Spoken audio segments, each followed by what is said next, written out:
بسم اللہ الرحمن الرحیم۔ حضرت سیدہ فاطمہ رضی اللہ عنہ کا ایثار۔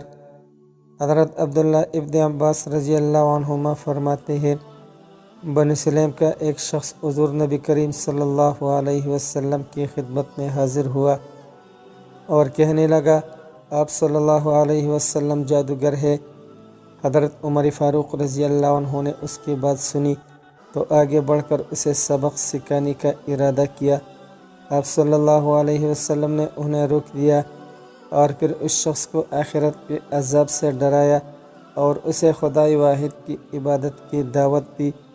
وہ شخص آپ صلی اللہ علیہ وسلم کی باتیں سن کر اور آپ صلی اللہ علیہ وسلم کا اخلاق دیکھ کر قائل ہو گیا اور اس نے اسلام قبول کر لیا۔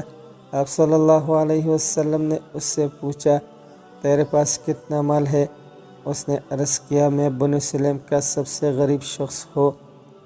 آپ صلی اللہ علیہ وسلم نے صحابہ کرام رضی اللہ عنہم کی جانب دیکھا اور فرمایا، تم میں سے کون ہے جو اسے اونٹ خرید کر دے، اور جو اسے اونٹ لے کر دے گا اللہ عز و جل اسے بہترین جزا عطا فرمائے گا۔ حضرت سعد بن عبادہ رضی اللہ عنہ نے عرض کیا، میرے پاس ایک اونٹنی ہے، وہ میں اسے دیتا ہوں۔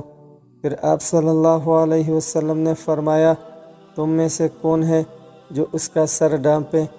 حضرت علی رضی اللہ تعالیٰ عنہ نے اپنی دستار مبارک اس کے سر پر رکھ دی۔ پھر آپ صلی اللہ علیہ وسلم نے سلمان فارسی رضی اللہ تعالیٰ عنہ سے فرمایا، تم اس کے کھانے کا انتظام کرو۔ حضرت سلمان فارسی رضی اللہ عنہ اٹھے اور مسجد نبوی کے اطراف میں موجود چند گھروں سے کھانے کے متعلق پوچھا، مگر کسی سے کچھ بھی کھانے کو نہ ملا۔ حضرت سلمان فارسی رضی اللہ تعالیٰ عنہ حضرت سیدہ فاطمہ رضی اللہ تعالیٰ عنہ کے گھر تشریف لائے اور سارا واقعہ بیان کیا۔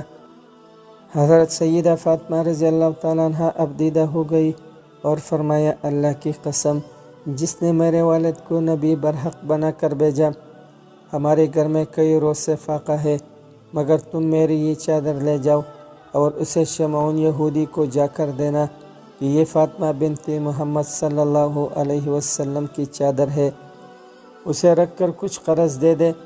حضرت سلمان فارسی رضی اللہ عنہ وہ چادر لے کر شمعون کے پاس گئے اور جب اس نے حضرت سیدہ فاطمہ رضی اللہ عنہ کی چادر دیکھی تو اس کی آنکھوں سے آنسو جاری ہو گئی اور وہ کہنے لگا، اللہ کی قسم، یہی وہ نیک لوگ ہیں جن کی خبر اللہ عز و جل نے حضرت موسیٰ علیہ السلام کو دی تھی، اور میں صدقے دل سے حضور صلی اللہ علیہ وسلم پر ایمان لاتا ہوں۔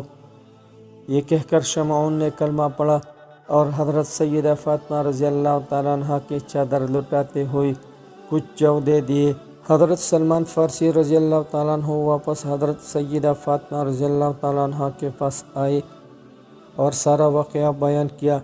حضرت سیدہ فاطمہ رضی اللہ تعالیٰ عنہ نے شمعون کے حق میں دعائے خیر فرمائی اور ان جو کو پیس کر روٹی بنائی اور حضرت سلمان فارسی رضی اللہ تعالیٰ عنہ کو دی۔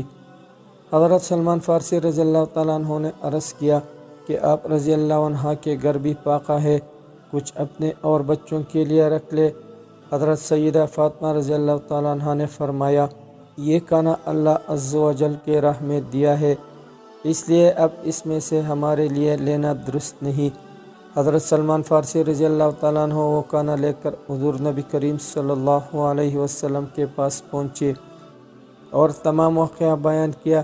آپ صلی اللہ علیہ وسلم نے وہ کھانا اس نو مسلم کو دیا اور اپنی بیٹی کے گھر تشریف لے گئی۔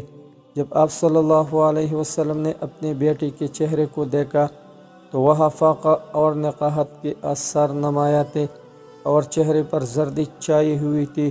آپ صلی اللہ علیہ وسلم نے حضرت سیدہ فاطمہ رضی اللہ تعالیٰ عنہ کو پیار کیا اور انہیں تسلی دیتے ہوئے اپنا رخ انور آسمان کی جانب اٹھایا اور دعا کی، اے اللہ، فاطمہ تیری باندی ہے تو اس سے راضی رہنا۔ سبحان اللہ۔